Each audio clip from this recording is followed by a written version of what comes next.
बिस्मिल्लाहिर्रहमानिर्रहीम, अस्सलाम वालेकुम, गुड इवनिंग एंड नमस्कार टू एवरीवन। मैं हूं फ़खर यूसुफजई और आप देख रहे हैं debates with Fakhar. Debates with Fakhar में आज बात होगी इस रीजन में बहुत सारी चीज़ें उलट पुलट होती रहती है, बहुत सारी डेवलपमेंट्स होती रहती है। आप लोग भी देखते हैं, हम लोग भी उसको मॉनिटर करते हैं और उस पर अक्सर औकात हम लोग बात भी करते हैं। इश्यूज तो खैर बहुत ज़्यादा है, लेकिन क्योंकि टाइम इतना नहीं होता कि एक ही डिबेट में उन सारी चीज़ों के ऊपर बातचीत हो सके, तो आज मतलब मुख्तलिफ इश्यूज के ऊपर बात करने के लिए मेरे साथ मौजूद है। आप लोग सब उनको जानते हैं बहुत अच्छे से, पाकिस्तानी टीवी चैनल्स पे भी आते हैं, इसके अलावा हिंदुस्तानी टीवी चैनल्स पे ज़्यादा हमें नज़र आते हैं। कमर चीमा साहब ने हमें ज्वाइन किया हुआ है, बहुत शुक्रिया चीमा साहब। जानते हैं आप उनको कि पॉलिटिकल एनालिस्ट हैं, इसके साथ साथ यूनिवर्सिटी में पढ़ाते भी हैं, स्टूडेंट्स को लिखते भी हैं, और अक्सर औकात हम इनको देखते रहते हैं। अपना यूट्यूब चैनल भी बड़ा सक्सेसफुली रन कर रहे हैं। Thank you very much Cheema साहब for joining my show. Start करेंगे इस रीजन में जो सबसे बड़ा इशू होता है, अफगानिस्तान पाकिस्तान एंड पाकिस्तान हिंदुस्तान। ये दो ऐसे मैंने देखे हैं अभी तक कि ये ज़्यादा हमें इफेक्ट करते हैं, और शायद इससे ज़्यादा हमें फ़ायदा भी हो सकता है और ज़्यादा नुकसान भी इन चीज़ों की वजह से हो रहा होता है। हिंदुस्तान पाकिस्तान में कुछ मतलब ऊंच नीच अप्स एंड डाउन आते रहते हैं, लेकिन आजकल फिर चीज़ें मतलब नज़र नहीं आ रहा कि मतलब फ्रंट पे कि कुछ ऐसी चीज़ें हो रही हैं कि हम करीब हो या फिर आना जाना शुरू हो या काम शुरू हो जो हमें ज़रूरत है। क्या नज़र आ रहा है इस वक्त इमरान खान साहब की हुकूमत या फिर हमारी इस्टेब्लिशमेंट हिंदुस्तान के साथ हमारे ताल्लुकात बन पाएंगे या इसी तरह हाइड एंड सीक वाली गेम चलती रहेगी? देखें, thank you very much Fakhar साहब। सबसे पहले तो देखें, मेरा ख्याल है कि जो लीडरशिप होती है ना, वो उसका काम होता है कि वो अवाम को गाइड करना और लीड करना, ना कि अवाम के आगे होस्टेज बन जाना। पाकिस्तान की जो लीडरशिप है, जो पॉलिटिकल लीडरशिप की बात कर रहा हूँ, वो ज़्यादातर होस्टेज रहती है पब्लिक ओपिनियन के ऊपर। वो पब्लिक ओपिनियन जो वो ऑपोजिशन में क्राफ्ट करते हैं, जब वो ऑपोजिशन में होते हैं तो वो पब्लिक ओपिनियन क्राफ्ट करते हैं। नवाज शरीफ को गद्दार कह दिया, आसफ जरदारी को चोर कह दिया। जब अपनी हुकूमत आई तो अब अगर आपने इंडिया से बात करनी है तो वो गद्दार कहेंगे, भाई आपने खुद तो हमें गद्दार कहा, आज तुम बात करो तो तुम लाडले हो, हम बात करें तो हम कर नहीं सकते। तो इमरान खान साहब जो है उनको पता ये चला है कि मेरी जो पॉलिटिकल रेलिवेंस है नेक्स्ट सेटअप में, वो उस तरह नहीं है जिस तरह होनी चाहिए। सो वो क्या कर रहे हैं कि वो और उनकी cabinet, they are trying to be hawk. वो एक तासुर उन्होंने इनिशियली दिया कि हम बात करेंगे, लेकिन अभी वो जो पोजीशन ले रहे हैं वो हॉक्स की पोजीशन ले रहे हैं। देखिए, आपकी शाह महमूद कुरैशी फॉरेन मिनिस्टर साहब जो है वो कह रहे हैं कि हमने भारत के साथ जो वो ट्रेड शुरू नहीं कर सकते। तो फॉरेन मिनिस्टर का काम तो ये होता है कि माहौल बनाना, ना कि फॉरेन मिनिस्टर का काम ये होता है कि अगर माहौल बन जाए टॉक्स का तो उसको खत्म कर देना। तो अगर भाई तुम्हारे प्राइम मिनिस्टर ने इस तरह का कोई स्टेप लिया है, इकोनॉमिक एडवाइजरी काउंसिल ने कोई स्टेप लिया है, तो भैया उसको मेहरबानी करके उसके ऊपर काम करो। आपको इस चीज के लिए रखा गया है, या कि आप कॉर्डियल। दूसरा यह है कि शाह महमूद कुरैशी साहब और उनका जो ऑपरेटर्स है, civilian operators, they are feeling as if they have been left out in initiating the talks. तो वो अपना जो होता है ना कि जो स्टेक होल्डर्स होते हैं वो अपना गुस्सा भी निकाल रहे होते हैं। और इमरान खान साहब को पता है कि मैं इलेक्शन भी नहीं जीत रहा, और अगर मैंने इंडिया से मामला ठीक कर लिए तो कल को तो मेरा कई जो पंजाबी कहते हैं मेरे तो भैड़े दिन आ जाने, मैंने तो कहीं मुंह ही नहीं लाना। तो इट इज बेटर कि आप जो है वो हॉक बन जाओ। और ये हैं सियासतदानों के छोटी छोटी गोल्स, जिसके तहत ये अवाम को भीट चढ़ा देते हैं अपनी अपनी ताकत के नशे के में आने के लिए। मतलब दुख होता है। मैं तो अगर लीडर्स, आपको कुर्बानी देनी पड़ती है भाई, आपको ऑपोजिशन में जाना पड़ता है, लेकिन आपको उस तरह के स्टैंड लेने पड़ते हैं जो करोड़ों लोगों की जिंदगियों में बेहतरी ला सके, जो कि शायद खान साहब इस वक्त उस तरह नहीं सोच रहे। अच्छा, एक तो स्टेटमेंट आप कह रहे हैं कि वो ट्रेड नहीं करना चाहते, एक उन्होंने एक स्टेटमेंट अभी कुछ दिन पहले एक इंटरव्यू दिया था शाह महमूद कुरैशी साहब ने, जिसमें वो कह रहे थे कि 370 internal matter of Hindustan and Kashmiri जो लोग हैं वो भी उन्होंने बात की, और फिर इस तरह की स्टेटमेंट्स भी इनकी आ रही होती है। एक चीज़ क्योंकि अवाम, आप कह रहे हैं कि मतलब इस तरह के डिसीजन शायद पॉपुलर नहीं होते, या ये वजह तो नहीं कि खान साहब को ये डर लग रहा है कि यार मैंने तो उनको मोदी का जो यार है गद्दार है, ये नारा तो बड़ा पॉपुलर हुआ था, बाकायदा एक स्लोगन बना था पिछले इलेक्शन में, तो शायद इस डर से तो नहीं कर रहे हैं कि यार बस अभी छोड़ दो, अब अगर मैं ये करूंगा। हालांकि ये उसको पता है कि अगर ये एक दफा हो जाता है तो शायद अवाम, मेरे ख्याल से अवाम भी चाहती है, मेजॉरिटी अवाम चाहती है कि यार ये चीज हो जाए, लेकिन हुकूमत फिर डर रही है। क्या वजह है कि पिंडी में जो हमारे GQ के दोस्त बैठे हुए उनकी वजह से, या फिर अवाम का प्रेशर है, या दोनों के प्रेशर की वजह से ये चीजें नहीं हो पा रही? देखिए, मैं समझता हूँ 370 की बात आप कर रहे हैं। जी। देखिए, कश्मीर के इशू के ऊपर हमारी किसके ऊपर डिपेंडेंस है? अपने ऊपर सिर्फ? नहीं, सिर्फ अपने ऊपर तो नहीं है ना। हम तो मतलब आप कुछ भी अकेले नहीं कर सकते, कल को जंग भी अकेले नहीं हो सकती भाई। अगर जंग भी करनी है ना तो उसके लिए भी आपको पैसा चाहिए, ऑयल चाहिए और बहुत सारी चीजें चाहिए, वेपन्स चाहिए, अपग्रेडेशन चाहिए, बहुत कुछ चाहिए होता है। तो उसके लिए भी आप अकेले सेल्फ सफिशिएंट नहीं है। तो कश्मीर के ऊपर लेके मेरा ख्याल है ओआईसी ने कितनी हमारी मदद की है? कोई मदद नहीं की। ओआईसी ने फलस्तीन के ऊपर तो इजलास बुला लिया, हमारे कहने पे तो बुलाते नहीं थे, नाराज हो जाते। अरबी भाईजान नाराज हो जाते साढ़े। तो चाइना जो है वो बैक चैनल में शुरू से ये कह रहा है यार मामला ठीक करो, और ये सिर्फ चाइना नहीं कह रहा है, अरब्स भी कह रहे हैं यार ये मामला ठीक करें, आप अपनी चीजें ठीक करें। तो वो समझ रहे हैं कि भाई आप चीजों को बेहतर करें। ठीक है जी, अक़वाम मुत्तहिदा खामोश, ना ही किसी का इंटरेस्ट है, अमेरिका को कोई इंटरेस्ट नहीं है। जब हम अमेरिका को या यूरोप को या इन दुनिया को कह सकते थे कि हमारी कश्मीर में मदद करें, that was the time of 2003, 4, 5, 6। उस वक्त कह सकते थे, आज नहीं कह सकते। उस वक्त उनको हमारी जरूरत थी।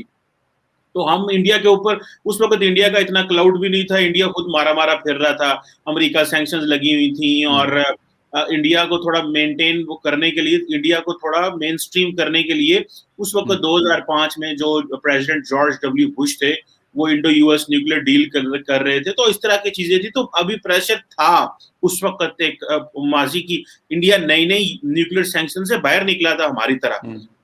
तो हमने वो टाइम तो गवा दिया, क्योंकि उस वक्त एक डिक्टेटर बैठा हुआ था, और डिक्टेटर को अपनी लेजिटिमेसी से गर्ज होती है, लेकिन डिक्टेटर को और चीजों, वो तो समझता मन्नू मान लो कि मैं ठीक हूं, मिनू मनोगे लगे, उसको कोई मानता ही नहीं है।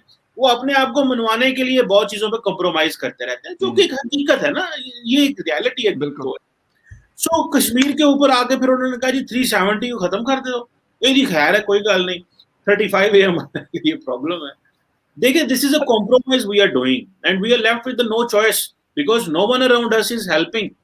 और अच्छा, हमारे जी इसका मतलब है कि हम अपनी डिप्लोमेसी को, हमने मतलब पिछले 10-15 सालों में हम बहुत पीछे गए अपनी डिप्लोमेसी में, बाकी चीज़ों में भी हम बहुत ज़्यादा बैक गए, लेकिन डिप्लोमेसी लगता है कि हमारी बहुत ज़्यादा जो है वो सफ़र कर रही थी और कर रही है, अगर 10-15 सालों की बात करें। और हिंदुस्तान ने अपने कार्ड्स को अच्छा खेला, और आज दुनिया में वही मोदी जी गए सऊदी अरेबिया में, उनको सेवल अवार्ड मिला, दुबई वालों ने उनको दिया, यानी जितने मुस्लिम स्टेट्स थे जो हमारे किसी जमाने में बड़े अच्छे दोस्त हुआ करते थे और बड़ा हमारा एक इन्फ्लुएंस हुआ करता था उनके ऊपर, आज वो लोग क्या करें, उन्होंने बिल्कुल अपनी स्ट्रेटजीज चेंज कर दी। लेकिन क्या वक्त के साथ हमें नहीं करना चाहिए था, या हमने नहीं की, हमने नहीं सोचा? फखर भाई, डिप्लोमेसी कमजोर नहीं हुई, आपकी जो नेशनल पावर होती है ना, आपने उसके ऊपर अपनी फॉरेन पॉलिसी और डिप्लोमेसी को लेके चलना है। ਉਹ ਕੀ ਕਹਿੰਦੇ ਨੇ, ਪੰਜਾਬੀ ਦਾ ਮੁਹਾਵਰਾ ਹੈ, ਜਿਨ੍ਹਾਂ ਦੇ ਘਰ ਦਾਣੇ ਉਹਨਾਂ ਦੇ ਕਮਲੇ भी सियाने। ठीक है भाई साहब, वो जो जिनको हम बद्दू कहते हैं अरब में, वो चले ते पागल समझते सासी, दुनिया उनको सीरियस लेती है, क्योंकि भाई वो डॉलर यूरो दिखाते हैं। भाई बात ये है कि पिछले 15 साल में हमने सोचा ही नहीं हमने काम किधर करना है। हमारे जो बजट डेफिसिट जा रहे हैं, ये क्या मगरब की साजिश है हमारे ऊपर? ये अगर हमने 4,000 अरब का बजट डेफिसिट आता है आपका एक साल में, 3,000 अरब रुपए का बजट डेफिसिट आता है, उस बजट डेफिसिट पे आप अरबों रुपए और पैसा लेते हैं पब्लिक सेक्टर डेवलपमेंट के लिए, इत्थे लाने उत्थे लाने, सड़कें बनानी है, ठीक है। तो वो ये क्या, किसका कसूर है? ये हमारा अपने जाती कसूर है। सो ये डिप्लोमेसी का कसूर नहीं है, हमारी जो नेशनल पावर है उसमें इजाफा नहीं हुआ। आपकी जो नेशनल पावर है वो आपने डिटरमिन करनी थी विद द राइजिंग, जो दुनिया में ग्लोबल ट्रेंड्स थे, जब हम दहशतगर्दी की जंग लड़ रहे थे, दुनिया आईटी में ग्लोबल जो है वो तरक्की कर रही थी, और हम जो थे वो कह रहे थे नहीं है या खत्म कर लेने, या खत्म कर लेंगे, या खत्म कर लेंगे। जब हमने वो दहशतगर्दी की जंग खत्म की, अल्हम्दुलिल्लाह, हमने, हमारी आर्म फोर्सेस ने, हमारे ऑपरेटर्स ने, हमारी अवाम ने कुर्बानियां दी हैं, तो आज हम उस ट्रैक पे चले हैं। सो टेक्निकली फखर भाई, हम दुनिया से 15 साल, अपने खित्ते के लोगों से 15 साल पीछे हैं। द रीजन बिहाइंड इज कि हम उसको मैच नहीं कर पाए।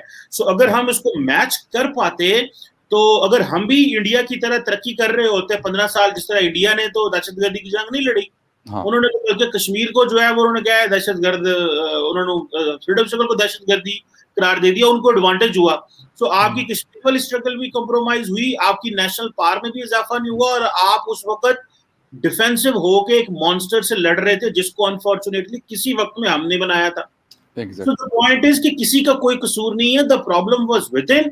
हमारे पास कोई टाइम नहीं है भाई, आपके पास कोई टाइम नहीं है। स्टेट ने, रियासत ने खड़े होना है, तो और इसके लिए एक कॉम्प्रिहेंसिव नेशनल डायलॉग चाहिए पाकिस्तान को, तब जाके चीजें बेहतर हो सकती हैं। अच्छा ठीक है, ये वाली चीज तो आपने कर दी कि हमारी ठीक है डिप्लोमेसी का शायद उस तरह का प्रॉब्लम नहीं था, लेकिन हमने वो वाली पॉलिसीज नहीं बनाई या उस पर काम नहीं किया, या हमने जिस तरह आप कह रहे हैं कि किसी का कसूर नहीं है, बिल्कुल नहीं है। अफगान जंग में हमें किसने घसीटा, हम खुद जाके गए और अजाज भर के हमने वहां पे भेजे। उसके बाद कश्मीर की अगर हम बात करते हैं, फ्रीडम के लिए काम कर रहे थे या जो भी कर रहे थे, लेकिन हमने अपना नुकसान ज्यादा किया और उनका मेरे ख्याल में उन्होंने उस चीज को अच्छा इस्तेमाल किया।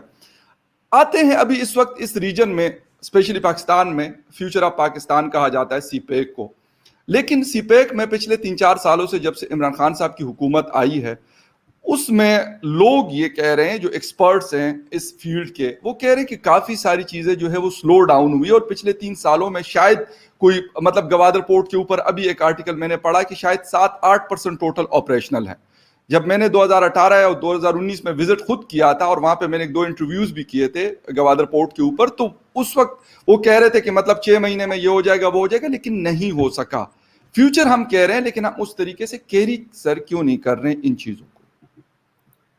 देखिए, आपने सीपैक क्या था basically, China Pakistan economic corridor क्या था? चीनियों ने कहा भाई हमारा एक BRI का मंसूबा है, उसके अंदर हमने सीपैक को फिट किया है, पाकिस्तान को फायदा हो गया। अब पाकिस्तान को ये फायदा हुआ कि हमारे पास इंफ्रास्ट्रक्चर नहीं था। देखिए, किसी मुल्क ने भी तरक्की करनी होती तो सबसे पहले आपने इंफ्रास्ट्रक्चर खड़ा करना है। आपको गैस चाहिए, बिजली चाहिए, रोड चाहिए, ट्रांसपोर्टेशन चाहिए, स्विफ्ट जो है वो जिसे कहते हैं कम्युनिकेशन चाहिए। बिल्कुल, पहले तो वो खड़ा करेंगे तो इंडस्ट्री लगेगी ना, तो वो नहीं था। हमारी तो हालत ये थी, यहाँ 10-10 घंटे बिजली जाती थी फखर भाई। तो अभी क्या हुआ कि हमने वो जो अवेलेबल इंफ्रास्ट्रक्चर था उसको खड़ा कर लिया, एक बात। दूसरी बात क्या है? दूसरी अहम बात यह है कि अब आ गया काम इंडस्ट्री लगाने का। वो इंडस्ट्री किसने लगानी है? वो इंडस्ट्री तो हमने लगानी है ना। तो बाहर से कोई कैरेबियन से तो नहीं लोगों ने आके, या पापा न्यू गिनी से तो नहीं किसी ने आके इधर इंडस्ट्री लगानी। इंडस्ट्री तो आपके अंदर से लगनी है भाई।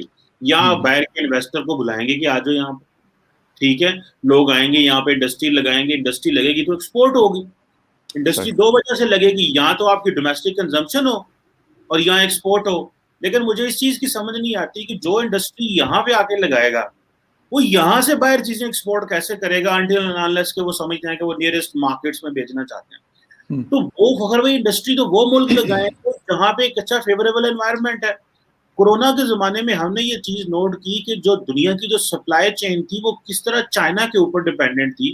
चाइना ने तो अपने आप को कोरोना से बचा लिया, दुनिया नहीं बचा सकी, और चाइना ने फिर उसी अपनी स्ट्रॉन्ग सप्लाई चेन का फायदा उठाते हुए दुनिया को अंधाधुंध माल बेचा।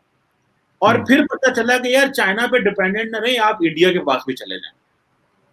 तो दुनिया ने अपनी फैक्ट्रियां इंडिया में भी लगानी शुरू कर दी और शिफ्ट करना शुरू कर दिया। ऊपर से ये बाइडेन साहब ने वो जो इंडो पैसिफिक डॉक्ट्रिन ले है, जिसकी वजह से जो बहुत सारा जो फैक्ट्री है और चीजें जो अमेरिकन बिजनेस ताइवान और इधर थे, हांगकांग, चाइना में थे, उनको कहा भाई तुम सारे इंडिया चले जाओ। तो जहां पे फेवरेबल एनवायरनमेंट होता है वहां पे इंडस्ट्री लगती है। तो हमने ये दुनिया को बताना है कि यहाँ पे फेवरेबल एनवायरनमेंट है। 1 सेकेंड, बड़ी अहम बात बता रहा हूँ, there is a serious reservation in the foreign investors foreign investors in Pakistan, that the Chinese are given preferential treatment in doing businesses in Pakistan. ये मैं एक नहीं, ये मेरी first hand information what I'm talking. Chinese को बहुत ज्यादा मौके दिए जाते हैं, वो जो मर्जी करें, उनके लिए टैक्स भी कम है, उनकी इंडस्ट्री भी बड़ी अच्छी से इम्पोर्ट हो जाती है, उनकी जो इंडस्ट्री का इक्विपमेंट आना उसके ऊपर भी आप टैरिफ नहीं लगाते, सो ठीक है जी। हमारा क्या है, हमें वो माहौल को बनाना है, वो माहौल किस तरह बनेगा, वो माहौल कैसा होगा, that is what is important. अगर हमने वो इंडस्ट्री ना लगाई, फेवरेबल बिजनेस एनवायरनमेंट ना दिया, इंटरनेशनल इन्वेस्टर को ना लेके आए, पाकिस्तानी इन्वेस्टर को ये मजीद मजबूर ना किया कि वो इनोवेशन में आए और नई जो ग्लोबल ट्रेंड्स हैं, जो नई ग्लोबल रियलिटीज हैं आईटी में या और जो बहुत सारी चीजें हैं आर्टिफिशियल इंटेलिजेंस में, यहाँ पे इन्वेस्टमेंट करो और जो ट्रेडिशनल मार्केट चीजें उससे बाहर निकलो, तो आपकी सीपैक अदरवाइज कामयाब नहीं होगा। जी चीमा साहब, एक चीज तो ये है कि हम मतलब इस इंतजार में रहते हैं कि बाहर के लोग आएंगे, इन्वेस्ट करेंगे। पाकिस्तान के अंदर, इस इस्लामाबाद के अंदर बहुत बड़े बिजनेस टाइकॉन हुआ करते थे, यकीन करें उन्होंने बांग्लादेश में जाके इन्वेस्ट किया क्योंकि इन्वायरमेंट अच्छा था, वहाँ पे फेवरेबल इन्वायरमेंट था। हमारे अभी जो सीपेक के चेयरमैन हैं आसिम बाजवा साहब, उनकी अपनी मतलब पापा जॉन्स को वो चलाते हैं अमेरिका में। अगर ये लोग नहीं करते सर, मतलब मैं सिर्फ उनकी बात नहीं कर रहा, बहुत सारे लोग हैं जो ये कर रहे हैं। मतलब सेफ ग्रुप ने यहाँ से पैसा उठाकर और वो इजिप्ट और इन जैसे कंट्रीज में जाके उन्होंने इन्वेस्ट किया है, अच्छा खासा उनका मतलब यहाँ पे सेटअप था। इस तरह के बहुत सारे इंडस्ट्री वाले हमारे खैबर पख्तूनख्वा से सर बहुत सारे लोग, कुछ टेररिज्म की वजह से भागे, कुछ इंफ्रास्ट्रक्चर नहीं प्रॉपर था, बिजली नहीं थी, ये सारी चीजें हुई और हुआ। हम बात करते हैं सर बलूचिस्तान की। बलूचिस्तान में आज तक जब से सीपेक शुरू हुआ है 2000 से या 2005 से 1 किलोमीटर की एक सिंगल मोटरवे बलूचिस्तान को नहीं दी गई। इवन गवादर को नहीं कनेक्ट किया गया वाया मोटरवे पाकिस्तान के किसी और शहर से। हम किस तरीके से ये मतलब किस किस्म की प्लानिंग है? मैं तो एक जर्नलिस्ट हूं, आम सा आदमी हूं, ना मैं इंजीनियर हूं, ना मैं टाउन प्लानर हूं, ना मैं कुछ और हूं।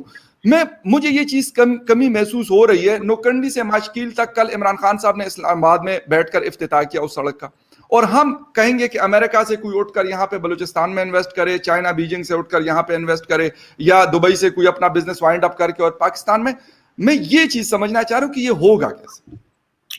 बहुत अच्छा सवाल है फखर भाई। ये थोड़े दिन पहले एक आई थिंक यूएनडीपी की रिपोर्ट आई थी जिसमें उन्होंने कहा कि पाकिस्तान के कुछ जो पावरफुल तबके हैं वो रिसोर्सेज अपने लिए इस्तेमाल कर लेते हैं। ये शुरू से रहा है। बलूचिस्तान को देखें यार, मुझे सबसे ज्यादा दुख पता क्या होता है, कराची में अगर हवा इधर से उधर हो जाए ना, पंजाबी कहते हैं दखन तू पहाड़ हो जाए ना, दखन पहाड़ मीन के दाएं से बाएं हो जाए ना, मेरा ख्याल है दाएं से बाएं बनता है, तो कहते या नॉर्थ से साउथ हो जाए ना, तो टीवी कहता वाह वाह वो देखे कराची में ये हो गया वो हो गया। लेकिन कोई बंदा आपको बलूचिस्तान की खबर देने वाला नहीं है क्योंकि पैसा नहीं ना मिलता वहां से। ये अनफॉर्चुनेटली आपको ये जो आपके आउटडेटेड एरियाज जिनको हमने कह दिया नो गो एरियाज कह दिया, इनको डेवलप करना पड़ेगा।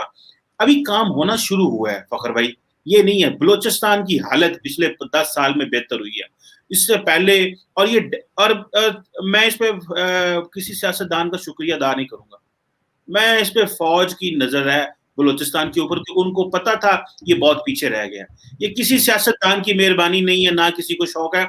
आज भी सारी सियासी जमातें, नवाज शरीफ साहब हों, जरदारी साहब हों, इमरान खान साहब हों, वो बलूचिस्तान को कुछ भी नहीं समझते। वो समझते बस ठीक है थोड़े से वोट लेने और बाकी उनकी कोई वैल्यू नहीं है।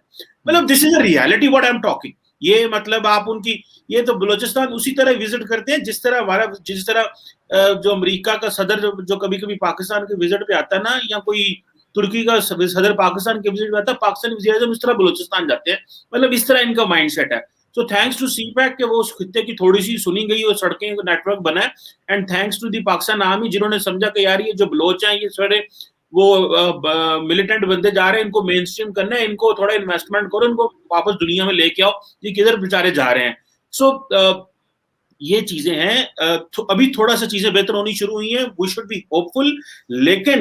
लेकिन आपको इस एरिया को टूरिज्म और बहुत सारी और चीजों के लिए वहां के बीच बड़े साफ हैं यार, उत्थे बीचा ना इस्तेमाल करो। सारे बीच दुबई खोले ने, दुनिया उत्थे जाने ने याशियां करन, ਉੱਥੇ ਜਾ ਕੱਪੜੇ ਲਾ ਕੇ ਬਹਿ ਰਹਿੰਦੇ ਨੇ ਭਾਵੇਂ ਇੱਥੇ ਆਓ ਸਾਡੇ ਤੁਸੀਂ ਵੀ तो अपनी मार्केटिंग करो ना यार फखर भाई इतने इतने खूबसूरत मेरे दोस्त आते हैं मैं तो नहीं ट्रैवल कर सका उस इलाके में जो दोस्त हमारे गए हैं वो कहते हैं यार इतना क्लीन बीच है बलोचिस्तान का लेकिन उधर भी आपने जो है ना वो एक माहौल नहीं बनाया सो सबसे पहले I was talking to someone the other day and they were talking हम बात करते हैं टूरिज्म और पाए टूरिज्म जड़ी है ना वो ता चलती है जो वहां इंफ्रास्ट्रक्चर हो उधर कोई 5 स्टार होटल खोलो कोई 4 स्टार होटल खोलो 3 स्टार होटल खोलो तुर्की जो है फखर भाई कोरोना में टूरिज्म चला गया वो यस सारे तुर्की के लोग घरों में घुसे हुए हैं और सारे ट्रैवल सड़कों पे घूम रहे हैं तो उसी चेक करो तुर्की के लोगों में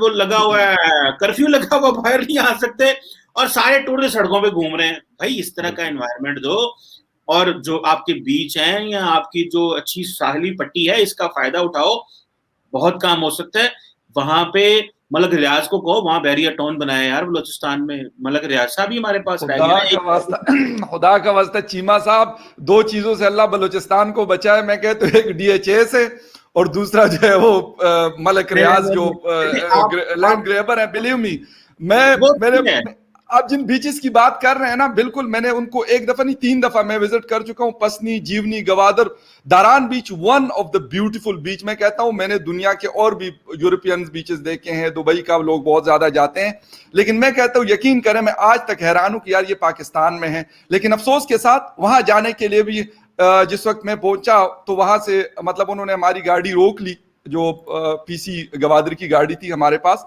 उसको रोक के और मेरे साथ 1-2 लोकल जर्नलिस्ट थे उनको उतार कर हमारे फौजी भाई थे और इत्तेफाक से वो जो मेजर साहब थे वो मेरे इलाके के थे पश्तून थे उनको मैंने कहा यार ये मेरे साथ गेस्ट है कहते यार ये वो मतलब इस तरीके से सर ये वाली चीजें होती है अफसोस के साथ जब आप अपने लोकल्स को जिस तरीके से उस बंदे को ट्रीट किया गया उस लोकल जर्नलिस्ट को ऐसा लोकल जर्नलिस्ट नहीं था वो बड़े बड़े न्यूज़पेपर के लिए इंटरनेशनली लिखता है उसको जिस तरीके से वो ट्रीट कर रहा था तो मेरे ख्याल में हम कुछ नहीं कर रहे हैं वहां पर हम सिर्फ ये कर रहे हैं कि उनको दबाने की कोशिश करते हैं और बलोच बल्कि कोई भी सर नहीं दबते ये एक पर्सपेक्टिव है मैं आपसे इस पे एग्री नहीं करता फखर साहब देखिए ये एक पर्सपेक्टिव है दूसरा पर्सपेक्टिव ये है कि वहां की लॉ एंड ऑर्डर सिचुएशन भी थोड़ी खराब है तो जो देखिए जो साइड पे कैप्टन मेजर लेफ्टिनेंट या कोई और खड़ा होता है ना उनका कोई कसूर नहीं होता वो एक बहुत बड़े एनवायरनमेंट के अंदर वहां पे एक अपनी चेक पोस्ट पे या अपने पॉइंट पे काम कर रहे होते हैं उनको एक जो बड़ी पिक्चर दिखाई जाती है वो उसके तहत चल रहे होते हैं हम जो होते हैं हम एक बिल्कुल और माइंडसेट से जाते हैं सो मेरा ख्याल है हमें इन दोनों लोगों के माइंड्स को सिंक करने की जरूरत है जो बाहर से वहां जाए वो उनकी कंपल्शंस को समझे जो वहां से लोग बैठे हुए हैं वो बाहर के आने वालों को बेहतरीन तरीके से ट्रीट करें ताकि ये मिसकम्युनिकेशन ना हो So this is what I believe. बिल्कुल सही है टाइम हमारे पास तकरीबन खत्म है लेकिन मैं वहां पे भी मैंने ये बात की थी मैं जितने दिन वहां रहा हूं मैंने यही बात की और वहां पे हमारे फोर्सेस के बहुत सारे लोग थे अपर लेवल के भी और आम लोग भी थे मैंने उनसे यही कहा मैंने कि यार आप लोगों को एक स्पेशल ट्रेनिंग की जरूरत है देन आपको बलूचिस्तान में भेजना चाहिए कि आपको पब्लिक के साथ इंटरेक्शन कैसे करनी है बलोच खुद भी एक सगीर किस्म की कौम है सर मेरे पश्तून जब IDPs थे सवात में तो उनके साथ क्या हुआ था या मेरे फाटा में क्या हुआ था मैंने उसको कवर किया और मैंने देखा उसकी मतलब बहुत सारी वजूहात थी क्योंकि वो जिस तरीके से ट्रीट करते हैं वो उसकी वजह यह कि उनकी ट्रेनिंग ऐसी भी होती है मैं कहता हूं अगर आप फौज को कहीं पे डिप्लॉय करते तो उसको स्पेशल पब्लिक के साथ इंटरेक्शन की ट्रेनिंग दें जिस तरह पुलिस को है पुलिस और तरीके से ट्रीट करती है फौज और तरीके से ट्रीट करती है और उससे मजीद खराबियां बढ़ती हैं KPK उसमें से शुक्र है काफी हद तक निकल आया और मैं दुआ करता हूं कि बलूचिस्तान भी उसमें से निकले और बलूचिस्तान के लोग उसी तरह हमारे फौज और हमारे फोर्सेस के साथ खड़े हों जिस तरह बाकी जगहों के लोग हों लेकिन उसके लिए फोर्सेस आप जैसे हम जैसे लोगों को काम करना पड़ेगा चीमा साहब बहुत शुक्रिया बड़ा मजा आया बहुत सारी चीजें थी लेकिन क्योंकि टाइम नहीं था चीमा साहब भी बहुत ज्यादा मसरूफ रहते हैं तो किसी और टाइम इनको इंशाल्लाह दोबारा से ज़हमत देंगे thank you very much for watching debate with Fakhar Yousafzai take care and bye